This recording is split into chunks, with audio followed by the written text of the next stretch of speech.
My family banned me from their elite New Year's Eve gala because my poverty embarrassed them. They didn't know my startup had just been acquired for billions. At midnight, I didn't just show up. I destroyed their financial future with a single presentation. The call came through at 3:17 in the afternoon on December 31st. I remember the time exactly because I was staring at the digital clock on my microwave, waiting for a cup of 3-day-old coffee to reheat. I hadn't slept in 36 hours.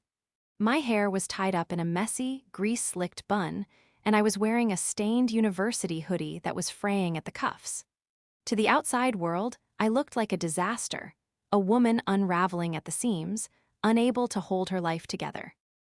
To the few people who actually knew what I was doing, I looked like a chemist on the verge of the biggest breakthrough in modern immunotherapy. But my family didn't know. They had never cared to ask. My phone buzzed against the granite countertop. The screen lit up with a photo I had assigned to the contact years ago, a perfectly manicured hand holding a glass of champagne. Aunt Patricia. I hesitated. My hand hovered over the device, trembling slightly, not from fear, but from the sheer physiological crash of adrenaline leaving my system after a marathon coding session. I cleared my throat, trying to sound less like a recluse and more like a functioning human being, and swiped right. "Hello, Aunt Patty," I said, my voice raspy. "I was just about to text you to ask what time I should head over for the setup tonight. I made those puff pastries you." "Violet, stop," she cut me off. Her voice was ice cold, the kind of tone that didn't just shut you down, it erased you. I froze. The microwave beeped behind me, a shrill sound in the sudden silence of my kitchen. "What? Is everything okay? Did something happen to the venue?" "The venue is fine. The gala is proceeding as planned," she said, her voice clipped and professional, as if she were firing an incompetent intern rather than speaking to her niece. "However, Julian and I have been discussing the guest list. We've had to make some adjustments." My stomach dropped. I knew that tone. I had heard it my entire life. It was the preamble to exclusion. "Adjustments? Patty, I bought my dress 3 months ago. I'm family." "That is technically true," she sighed, the sound loud and distorted against the receiver. I could hear the clinking of silverware in the background. She was already at the country club directing the staff. "But this year is different, Violet. This isn't just a family party. Julian has extremely high-profile investors coming, people from the city, serious money. We are trying to close the fund for his new venture." "I know," I said, gripping the edge of the counter. "I'm happy for him. I won't get in the way." "Violet, be realistic," she snapped, her patience evaporating. "Look at yourself. You're 34 years old, you have no job, you drive a car that sounds like a lawnmower, and you always have those shadows under your eyes. You look desperate, and desperation smells. It makes people uncomfortable." The words hit me like a physical slap. I instinctively reached up to touch my face, my fingers brushing the dark circles I'd earned from 5 years of grueling, unpaid research. "I'm tired because I work, Aunt Patty, just because you don't understand what I do." "You tinker," she corrected me, venom dripping from the word. "You play scientist in your garage while the rest of us build legacies. Listen, I'm not going to debate this. You are not to come tonight. We can't risk you cornering one of Julian's clients and asking for a loan or boring them with your little experiments.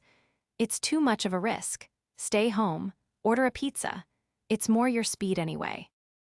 "You're banning me," I whispered, the room spinning slightly. "It's New Year's Eve. Mom would have wanted." "Your mother is gone," Patricia said sharply. "And I am in charge of this family's reputation now. Do not show up, Violet. Security has your photo. If you try to crash, you will be escorted out, and that would be truly humiliating for everyone. Goodbye." The line went dead. I stood there, the silence of the house crushing down on me. The coffee in the microwave was cold again. I looked down at my hands, stained with ink and reagents, trembling with exhaustion. They saw a failure. They saw a liability. They had no idea that the little experiments she mocked had just been valued at $2.6 billion. I sank to the floor, clutching the phone, the screen still glowing. The betrayal was worse than the years of neglect. It was the final confirmation that to them, my worth was zero. For a long time, I just sat on the cold tile of my kitchen floor. It was a strange sensation, being hollowed out by grief while simultaneously sitting on the biggest secret in the pharmaceutical industry. The irony was suffocating. Aunt Patricia was worried. I would ask her precious guests for a loan. If she had known what was sitting in my inbox, she would have been on her knees scrubbing my floor with a toothbrush. The front door unlocked with a heavy clunk, and I heard footsteps. Heavy, familiar boots. "Vi," Henry's voice echoed from the hallway. "I got the champagne. I know you said you didn't want to celebrate until the ink was dry, but I figured we could at least, Vi." He rounded the corner and dropped the grocery bags immediately. A bottle of Veuve Clicquot rolled across the floor, clattering against the island. "Hey," I croaked, wiping a tear that had escaped despite my best efforts to stay angry. Henry was by my side in a second. At 36, he was the only stable thing in my life. He was an architect, steady, precise, and incapable of the kind of duplicity my family thrived on. He pulled me into his chest, his wool coat smelling like winter air and cedar. "What happened?" he asked, his voice low and dangerous. "Is it the FDA approval? Did the patent office kick it back?" I shook my head, burying my face in his scarf. "No, the tech is fine. The deal is fine." "Then what?" "Patty," I said, pulling back to look at him. "She uninvited me. Tonight, she said I make people uncomfortable. She said I look desperate." Henry's face darkened, his jaw clenched tight enough to pop. "She said that to you? After everything you've done, you helped her set up her estate trust. You tutored Julian through college calculus, twice." "She said Julian has important investors coming." I let out a dry, humorless laugh. "She thinks I'm going to beg them for money. She told me to order a pizza." Henry stood up and paced the small kitchen, running a hand through his hair. "They are unbelievable. Violet, you have to tell them. You have to call her back right now and tell her that by midnight, you're going to be the richest person in the state. Tell her that desperate niece of hers just revolutionized synthesized antibodies." "No," I said quietly. Henry stopped and looked at me. Why protect them? They treat you like dirt." I stood up slowly, my legs stiff. I walked over to the rolling bottle of champagne and picked it up. It was cold in my hand, a symbol of a victory I hadn't been allowed to share. "Because telling them isn't enough," I said, staring at the gold foil. "If I tell them now, Patty will just pivot. She'll say she was protecting me from the stress. She'll claim credit. She'll try to get Julian a seat on my board. I know how she works." I walked over to the window. Outside, the winter sky was already darkening. In a few hours, the glittering gala at the country club would begin. Julian would be there, wearing his bespoke tuxedo, charming investors with money he didn't have, boasting about family legacy, while banning the only actual success in the bloodline. "I need to hurt them, Henry," I said, my voice steadying. "Not physically, but I need to take the one thing they value more than blood." "Their reputation," Henry asked. "Their control," I corrected. "Patty thinks she's the gatekeeper. She thinks she decides who matters and who doesn't." I looked at my reflection in the dark window. I didn't see the tired, fraying woman Patricia saw. I saw a CEO. "They forgot one crucial thing," I murmured, a plan beginning to crystallize in the fog of my exhaustion. "What's that?" "The investors Julian is chasing." I turned to Henry, a cold smile touching my lips. "I know who they are. Riley sent me the diligence list this morning. Julian is trying to court the venture arm of Ethurios." Henry's eyes went wide. "Ethurios, the holding company that just bought you." "Exactly," I said. "They're pitching my own parent company, which means the people at that party tonight, they aren't there for Julian." To understand why this banishment cut so deep, you have to understand the history. When I was 22, my parents died in a car accident. I was in my final year of my PhD program. I was young, terrified, and suddenly alone. Aunt Patricia didn't take me in. She managed me. She took control of the small life insurance policy my parents left behind and used it to invest in Julian's first failed business, a luxury car rental service that went belly up in 6 months. I didn't sue, I didn't fight. I was grieving and I was focused on my work. I lived in student housing, ate ramen, and spent 18 hours a day in the lab. For the last decade, I have been the family punchline. "Oh, Violet is still in school," they'd say at Thanksgiving. "Violet is researching again," Cousin Julian would sneer, using air quotes as if I were researching alien autopsies rather than molecular biology. Julian was the golden child. 2 years older than me, he was everything Patricia wanted: loud, confident, and obsessed with status. He floated from job to job, real estate, crypto, high-end insurance, always failing, always laid out by Patricia, and always framin'. G it as a market correction. Currently, Julian was a wealth manager. It was a vague title that mostly involved him wearing three-piece suits and buying dinners he couldn't afford to impress clients he couldn't close. I checked my watch, 4:00 p.m. "Get Riley on the phone," I told Henry. "Put her on speaker." Riley was my best friend, but more importantly, she was the bulldog legal counsel who had navigated my company, Novagen, through the shark-infested waters of a billion-dollar acquisition. She was sharp, ruthless, and the only person I knew who terrified Aunt Patricia. "Violet," Riley's voice crackled through the phone, sounding breathless. "I'm literally reading the final closing addendums right now. We officially go live at 12:00 a.m. Why are you calling? You should be drinking." "Change of plans," I said, leaning over the kitchen island. "I'm not going to the party." "What? Why? You were going to announce it there. It was going to be the mic drop of the century."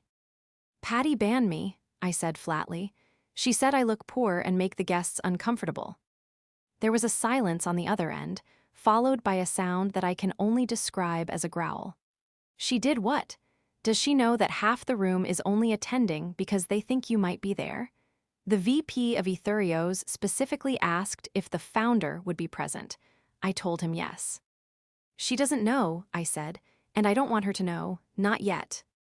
"Okay," Riley said, her voice shifting into war room mode. "So, what's the play? We pull the deal, we burn the venue." "No," I said. "I want to go, but I can't just walk in. Security has my photo."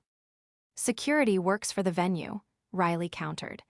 "And guess who just rented the entire VIP mezzanine for the post-closing celebration?" "You did." "Etherios did, on behalf of you," Riley said. "Technically, as of midnight, you own the party. But here's the kicker, Vi. I've been digging into Julian's fund. I wanted to make sure there was no conflict of interest with your family. I found something." "What?" Henry asked, leaning in. "Julian has been leveraging the family name to get bridge loans," Riley explained. "He's telling people that he's a silent partner in Novagen. He's been hinting to these investors that investing in him is investing in you. He's using your intellectual property, which he doesn't understand and definitely doesn't own, as collateral for his own debts." My blood ran cold. It wasn't just insults anymore. It was fraud. "He's selling shares of my company," I asked, my voice barely a whisper. "Phantom shares," Riley confirmed. "If he takes money from those investors tonight based on that lie, and then the IPO news drops and his name isn't on it, he's going to prison, or he gets sued into oblivion. Unless he gets me to sign something," I realized. That's why he wanted me there initially, and that's why Patty banned me. They panicked. "Exactly," Riley said. "They probably realized that having you there, asking questions, would expose the lie. So they cut you out. They want to collect the checks tonight and figure out how to manipulate you later." I looked at Henry. He was already reaching for his phone, pulling up the contact for his tailor. "We have 8 hours," I said to the phone. "Riley, I need you to get every recording, every email, and every text message where Julian claims to own a piece of Novagen. Can you do that? I already have them, Riley said, and I could practically hear her grinning. I also have the voicemail Patty left me 3 months ago where she called you a useless drain on resources and asked if she could legally cut you out of your grandmother's will. Bring it all, I said. And Riley, don't come as my lawyer, come as a guest. Let Julian think he's winning. And you, she asked. I looked down at my stained hoodie, then up at Henry, who was nodding with a grim determination. I'm going to get ready, I said. I have a $2.6 billion appointment at midnight. The transformation from Dr. Violet Vance, sleep-deprived hermit, to Violet Vance, corporate predator, did not happen in a montage. It happened in silence, with the methodical precision of a lab protocol. I stood in front of the full-length mirror in my bedroom, the room illuminated only by the soft glow of the vanity lights and the harsh blue light of my laptop screen on the bed. Henry had gone to his apartment to change into his tuxedo, leaving me alone with the evidence Riley had sent over. I wasn't just getting dressed, I was armoring up. The dress had been hanging in the back of my closet for 3 years, still in the garment bag. It was a floor-length, midnight blue silk gown with a sharp architectural neckline, something I had bought on an impulse after my first major grant approval, dreaming of a celebration that never happened. It fit differently now. I was thinner, the stress of the acquisition having whittled me down, but the silk draped over my frame like liquid steel. I pinned my hair back into a severe, elegant chignon, exposing the sharp line of my jaw. I applied makeup not to hide the exhaustion, but to sharpen my features. A dark crimson lip, a sweep of highlighter that made my cheekbones look like weapons. When I looked in the mirror, the poor, desperate cousin was gone. In her place stood a woman who looked like she owned the building. But the real preparation was happening on the laptop screen. I scrolled through the PDF Riley had compiled. It was a damning dossier of Julian's financial desperation. I read the emails he had sent to the investors attending tonight, men and women who controlled millions of dollars in capital. As you know, Julian wrote in an email dated 2 weeks ago, my family's involvement in the biotech sector is extensive. While my cousin Violet handles the technical grunt work in the lab, I have been quietly structuring the business model and securing the IP.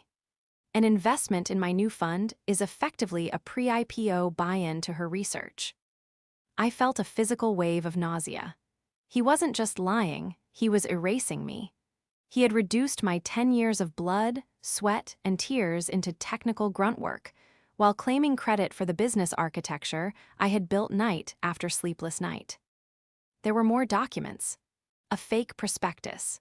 A chart showing Vance Family Holdings with a dotted line connecting his shell company to Novogen. It was clumsy, illegal, and deeply arrogant. He was banking entirely on the fact that I was a recluse, that I would never be in the same room as these people to contradict him. My phone buzzed. It was a text from Riley. I'm at the venue.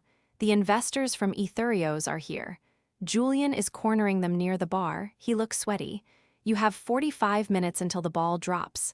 Get here. I closed the laptop with a snap. Henry walked in the front door just as I descended the stairs.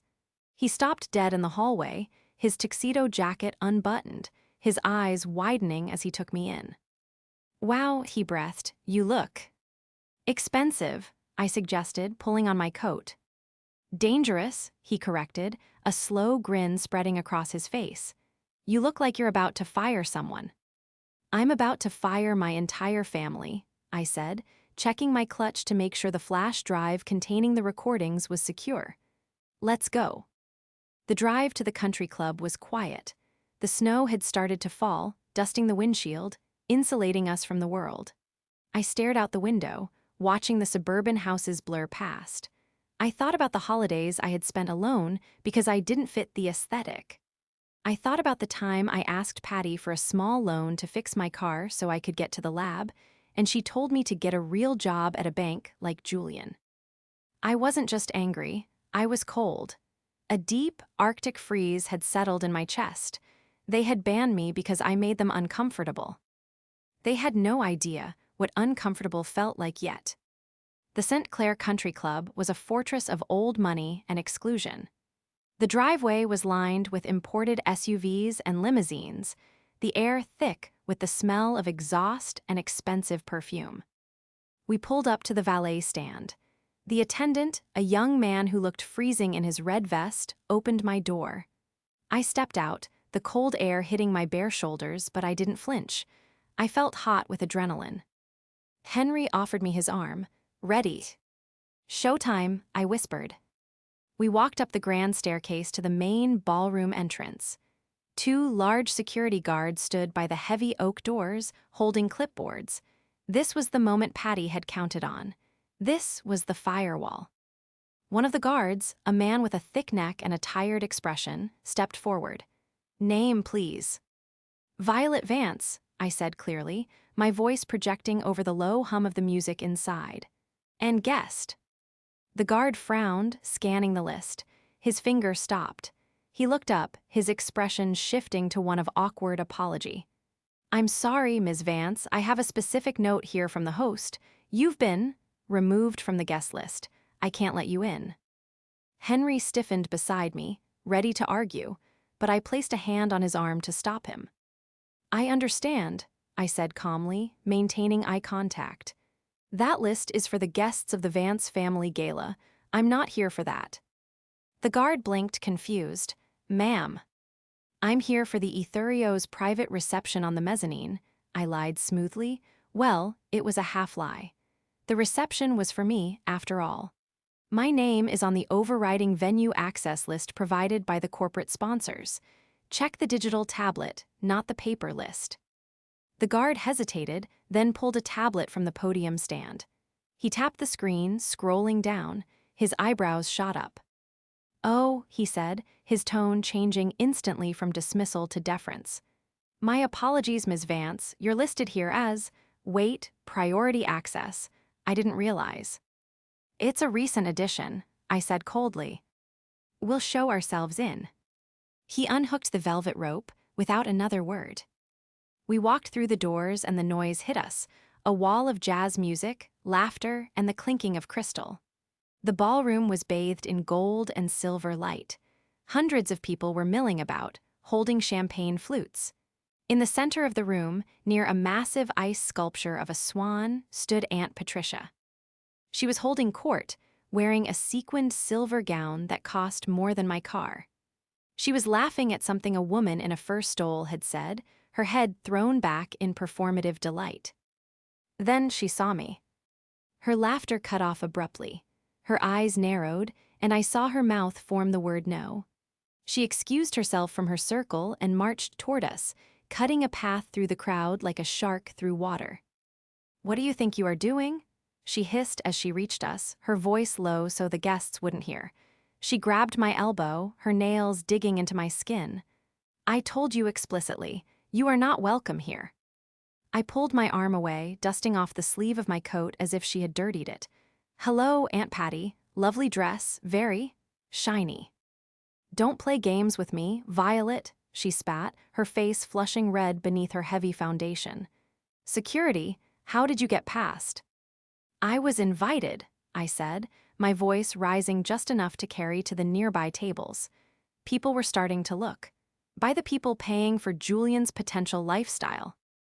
You are embarrassing yourself, she whispered furiously, stepping into my personal space. Look at you. You think putting on a dress changes what you are? You are a stray dog, Violet. You are here to beg for scraps, and I won't have it. Leave now, or I will have you dragged out. I leaned in, bringing my face inches from hers. I smelled her expensive gin and tonic, and the stale scent of desperation she projected onto me. I'm not leaving, Patty, I said softly. And I'm not here for scraps. I'm here to watch you eat crow. If you make a scene, you'll only draw attention to the fact that you're terrified of your own niece. Do you really want the investors to see you losing control? Patty froze. She looked around, realizing that eyes were on us. She was trapped by her own obsession with appearances. If she screamed, she looked crazy. If she called security, it caused a scene. Fine, she hissed, stepping back. Stay in the corner. don't speak to anyone. If you go near Julian, I will destroy you." She spun on her heel and stormed off, her hands shaking. Henry leaned down to my ear. "She has no idea, does she?" "None," I said, watching her retreat, "but she's about to." We moved deeper into the room, navigating the sea of tuxedos and gowns. I felt like a ghost haunting my own funeral, or perhaps their funeral. "There," Henry said, nodding toward the VIP section cordoned off by velvet ropes near the bar. Cousin Julian was there. He looked manic. He was sweating through his bespoke suit, his hands moving wildly as he spoke to a group of 3 men. I recognized them immediately from the LinkedIn profiles Riley had sent. The tall one in the middle was Marcus Henderson, the VP of Acquisitions for Etherios. Julian was in deep. We drifted closer, standing on the other side of a decorative pillar where we could hear but not be immediately seen. "And really, the clinical trials were just a formality," Julian was saying, taking a large gulp of his scotch. "My team, well, Violet runs the day-to-day, she's great at following instructions, but I structured the efficacy protocols myself.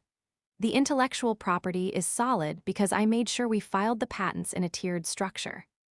I felt my blood boil. He structured the protocols. Julian thought a tiered structure was a type of wedding cake. Mr. Henderson looked skeptical. He swirled his drink, his eyes scanning the room, looking bored. "Interesting, Julian, but our due diligence team mentioned that the primary patent holder is a V. Vance. We assumed that was the lead scientist." Right, Julian laughed nervously. "V for Vance family, it's a collective holding. Violet she's eccentric. Brilliant in her own way, sure, but she doesn't understand the business. She's fragile. I keep her insulated from the heavy lifting so she can focus on the test tubes." "Fragile," Henry muttered beside me. "I'm going to punch him." "No," I said, placing a hand on Henry's chest. "Wait." "We're just concerned," another investor said, leaning in. "If we put $5 million into your fund, we need a guarantee that the IP is accessible. If this Violet decides to walk." "She won't," Julian said quickly, his voice rising in pitch. "She can't. She's completely dependent on me. I pay her rent. I funded the lab. Without me, she's just a girl with a chemistry set in a garage. She signs whatever I put in front of her." That was the line. That was the trigger. I stepped out from behind the pillar. "Is that so, Julian?" Why voice cut through the conversation like a razor blade. Julian spun around, his glass nearly slipping from his hand. His eyes bulged when he saw me. "Violet," he squeaked. Then, recovering his composure, he forced a tight, condescending smile. "Violet, what are you doing here? I thought you weren't feeling well." I walked right up to the velvet rope. The security guard moved to stop me, but Marcus Henderson raised a hand. "Wait, let her through." I stepped into the VIP circle. Up close, I could see the sweat beading on Julian's upper lip. He looked at me with a mix of panic and fury. "I'm feeling much better, thanks," I said, turning my gaze to Mr. Henderson. I extended a hand. "Violet Vance, the girl with the chemistry set." Henderson took my hand, his grip firm. He looked from me to Julian, his eyes narrowing. "Marcus Henderson, we were just discussing the patent structure of Novogen." "I heard," I said, keeping my voice pleasant but deadly. "It was fascinating, especially the part about the efficacy protocols. Julian, remind me again, what is the molecular weight of the primary antibody we synthesized, since you designed the protocol?" Julian froze. The silence that stretched between us was excruciating. He opened his mouth, closed it, and then laughed, a high, shrill sound. "Violet, please," he said, waving his hand dismissively. "This isn't the place for a pop quiz. You're embarrassing the guests. You've clearly had too much to drink." He turned to the investors, dropping his voice to a conspiratorial whisper. "I apologize, gentlemen, as I said. Fragile, she gets confused." "The molecular weight is 150 kilodaltons," I said, my voice hard as stone.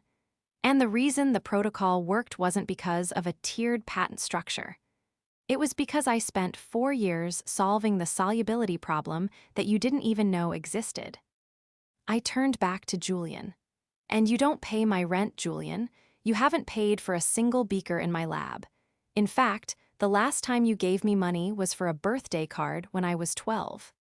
Julian's face went from red to white.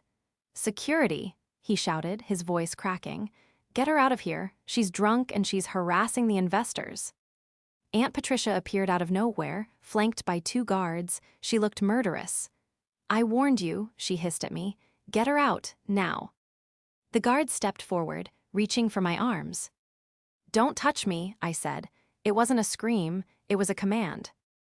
I reached into my clutch and pulled out my phone.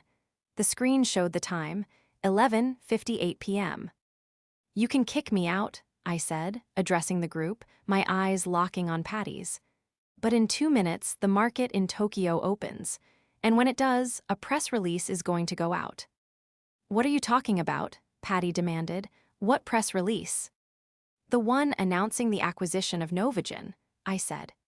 Julian laughed, a desperate, gasping sound. Acquisition? Who would buy your little science project? You don't even have a business license. I looked at Marcus Henderson. He wasn't looking at Julian, he was looking at his watch. Actually, Henderson said, his voice calm and carrying a weight that silenced the immediate area. We did. Patty stopped. Who are you? I'm the vice president of Etherios, Henderson said, and as of midnight, we are the sole owners of Novogen. We acquired it directly from the founder. He nodded at me. Dr. Vance. The color drained from Patty's face so fast I thought she might faint. What? No, Julian said. Julian, you said you own the rights. Julian stammered, backing away. He lied, I said, and I have the proof. I nodded to Henry, who was standing near the AV booth for the DJ. He gave me a thumbs up. It's midnight, I said. The clock on the wall struck 12. The balloons didn't drop. Instead, the music cut out. A harsh screech of feedback tore through the room, silencing the hundreds of guests. And then my voice boomed through the speakers. But it wasn't my voice from the room. It was a recording. The audio quality was crystal clear. It wasn't the muffled sound of a pocket recording. Riley had extracted these from the digital voicemails, and the security camera feeds inside Julian's own office. A system he had installed to spy on the interns, but had forgotten to secure against a subpoena. My voice from a few days ago echoed through the ballroom first.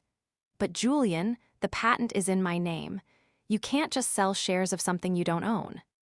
Then Julian's voice, booming and distorted by the massive speakers, filled the silent room.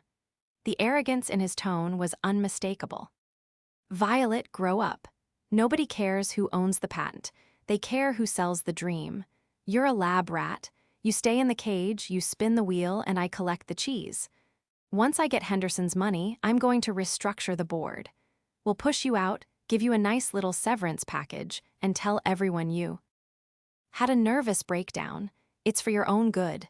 You're too pathetic to run a company. A collective gasp swept through the room like a physical wave. People covered their mouths. Glasses were lowered. But the recording wasn't done. There was a click, and then Aunt Patricia's voice cut through the air, sharp and distinct. Make sure she doesn't come to the gala, Julian. I don't want her moping around in some thrift store rag while we're trying to close a $1 million deal. She's a stain on the family brand. Just tell her she makes people uncomfortable. That usually shuts her up. God, if your father hadn't wasted that insurance money on her tuition, we'd be so much richer. Silence, absolute, suffocating silence. In the center of the dance floor, Aunt Patricia stood frozen. Her face was a mask of horror, her mouth opening and closing like a fish out of water. She looked around, desperate to find someone to blame, but every pair of eyes in the room was fixed on her. The wealthy socialites she had spent decades trying to impress were now looking at her with pure, unadulterated disgust. Julian looked like he was having a cardiac event. He gripped the velvet rope, his knuckles white. It's fake, he screamed, his voice cracking hysterically. He spun toward Henderson and the other investors. It's AI, it's a deepfake. She's crazy, she made it up. I didn't say a word. I didn't have to. I just pointed to the massive projection screen behind the DJ booth, the one that was supposed to be displaying a countdown to the new year. Instead, the screen flickered and changed. It wasn't a recording this time. It was a live broadcast from the Tokyo Stock Exchange, overlaid with the Bloomberg news ticker. The headline was massive, scrolling in bright red letters. Breaking news: biotech unicorn NOVAGN acquired by AETHRIOS in historic cash deal. Valuation: $2.6 billion. Founder and sole beneficiary: Dr. Violet VANCE. The number seemed to hang in the air, glowing above the crowd. $2.6 billion. 2.6, someone whispered near me. Julian stared at the screen. He read the number. He looked at me. He looked back at the number. The math hit him like a freight train. He hadn't just lost a $5 million investment from Henderson. He had just realized that the lab rat he planned to push out was now worth more than the entire country club combined. Marcus Henderson stepped forward. He didn't look at Julian. He looked at me, a smile of genuine respect on his face. He raised his glass. "To Dr. Vance," Henderson said, his voice carrying in the silence. "Congratulations on the acquisition. Ethurios is honored to be your partner." "Thank you, Marcus," I said, my voice steady, though my heart was hammering against my ribs. "Wait," Aunt Patricia shrieked.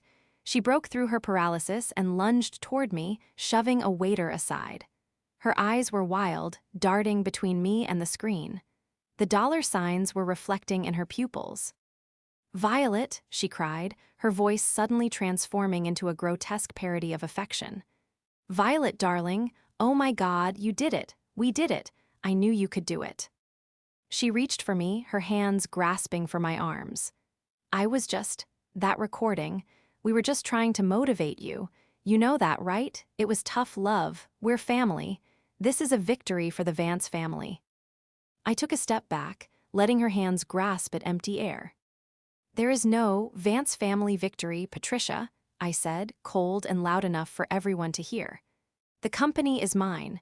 The patents are mine. The money is mine." But we raised you," she stammered, tears of panic streaming down her face as she realized the audience was watching her beg. "I took you in. Julian is your cousin. We're blood." "You banned me from this building 2 hours ago," I reminded her. "You said I was a stain. You said I made people uncomfortable." I looked around the room. I saw the faces of the elite, the people Patricia worshipped. They weren't uncomfortable. They were captivated. They were looking at me with awe. "I don't think I'm the one making people uncomfortable anymore, Aunt Patty," I said. Julian tried one last, desperate gambit. He lunged toward Henderson. "Marcus, please, you can't listen to her. We had a verbal agreement. My fund, the papers." Henderson signaled to the 2 large men standing by the exit, the actual Ethurios security detail. "Mr. Julian Vance," Henderson said formally, "you attempted to sell securities based on fraudulent ownership of intellectual property. That is a federal crime. I've already forwarded your emails to the SEC. I suggest you call a lawyer instead of trying to pitch me." "Security," Henderson nodded to the guards. "Please remove these trespassers from Dr. Vance's party." "Trespassers," Patricia screeched as a guard took her by the elbow. "I am the host. This is my gala." "Actually," Riley's voice piped up. She appeared from the crowd, holding a bottle of champagne and looking utterly delighted. "Since Dr. Vance is now the owner of the corporate entity sponsoring the event, and she has revoked your invitation, yes, you're trespassing. Get out." The guards didn't wait. They hauled Julian and Patricia toward the exit. As they were dragged away, kicking and screaming about their rights and their reputation, the ballroom erupted. Not in shock, but in applause. A slow clap started by Henry, then joined by Henderson, and soon the entire room was cheering. I stood there in my midnight blue dress, the lights of the gala swirling around me, watching the people who had tormented me for a decade disappear into the cold night. Henry walked up to me, and handed me a glass of champagne. "Happy New Year, Dr. Vance," he whispered, clinking his glass against mine. I took a sip. It tasted like victory. "Happy New Year," I replied. The fallout was swift, brutal, and entirely public. Because the confrontation happened in front of half the city's financial elite, there was no sweeping it under the rug. By the next morning, the video of Julian being dragged out of the club was trending on Twitter. By Monday, the SEC had launched a formal investigation into his fund. It turned out I wasn't the only one he had lied to. Julian had been running a Ponzi scheme for years, paying off old investors with new money, using the Vance family trust as a shield. When Riley and the forensic accountants were done, they found that he had drained Aunt Patricia's accounts dry. She was destitute. The mansion, the cars, the country club membership, it was all leveraged debt. 3 weeks after the gala, I was in my new office at the Ethurio's headquarters. The walls were glass, overlooking the city skyline. My shabby hoodie was gone, replaced by a tailored blazer. I was reviewing the final integration protocols for the Novagen team. My assistant buzzed in. "Dr. Vance, there's Ms. Patricia Vance in the lobby. She says it's an emergency. She's refusing to leave." I sighed, looking up from my tablet. I had expected this. "Send her up," I said, "but keep security at the door." A few minutes later, Aunt Patricia walked in. She looked drastically different. The imperious, perfectly coiffed matriarch was gone. She was wearing a coat that looked slightly too big for her, and her hair was pulled back in a messy bun, ironically similar to how mine used to look. She looked tired. She looked old. She stood in the doorway, clutching her handbag, staring at the luxury of my office. "Violet," she said, her voice trembling. "Patricia," I replied, not gesturing for her to sit. "What do you want?" "They're taking the house," she whispered, tears welling up in her eyes. "The bank gave us 30 days. Julian is, with the lawyers. He might go to jail, Violet, federal prison." "He committed fraud, Patricia. That's usually what happens," I said calmly. "He's your cousin," she cried, a flash of her old anger surfacing. "How can you be so cold? You have billions. You could write a check right now and make this all go away. You could pay his bail. You could buy the house for me. It's pocket change to you." I stood up and walked around the desk. I didn't feel anger anymore. I just felt a profound sense of closure. I agreed. I could buy the house. I could hire the best defense team in the country for Julian. I could restore your reputation. Her eyes lit up with hope. Yes, exactly. We're family, Violet, families forgive." "But I won't," I said. The hope vanished from her face. "Why?" she whispered. "Is this revenge? Is this because I didn't let you come to the party?" "No," I said. "It's not revenge, it's accounting." I leaned against the desk, crossing my arms. "For 10 years, you told me I was a liability. You told me I had no value. You invested in Julian because he was family and I was just the charity case. You made a bad investment, Patricia. You bet on the wrong horse. And now, you want me to bail you out using the very success you mocked." I didn't know," she sobbed. "You didn't care to know," I corrected her. "You saw a dirty hoodie and assumed I was worthless. You judged me by my appearance, not my mind. And that is why you're standing there and I'm standing here." I walked over to the door and opened it. "You have 30 days to vacate the house," I asked. "Yes," she sniffled. "Then I suggest you start packing," I said. "I'm not giving you a dime. Not for the house, not for Julian's lawyers. You're on your own, just like I was." "You can't do this," she hissed, her face twisting into ugliness one last time. "You'll die alone, Violet. Money doesn't buy love." "I'm not alone," I said, looking past her to where Henry was waiting in the outer office. He stood up as he saw me, a warm, supportive smile on his face. He held up a bag of takeout from our favorite Thai place, a celebration lunch. "And as for the money," I added, looking back at he. "It buys freedom from people like you, and that is worth every penny. Goodbye, Patricia." I closed the door in her face. The latch clicked shut, a sound of finality that echoed through the quiet office. I took a deep breath. The air felt lighter. The weight of their judgment, which I had carried on my shoulders since I was 22, was gone. Henry walked in, bypassing the security guard. He set the food down on my desk and wrapped his arms around me from behind, resting his chin on my shoulder. "She gone?" he asked. "Yeah," I said, leaning back into him. "She's gone." "Good," Henry said, "because I have some news. The architect just finished the renderings for the new lab facility, and I think I found a spot for that house you wanted, the one with the ocean view." I smiled, turning to kiss him. "Let's go look at it," I said. I grabbed my coat, a beautiful, tailored cashmere coat, and walked out of the office. I didn't look back. I had a future to build, and for the first time in my life, I wasn't asking for permission to live it.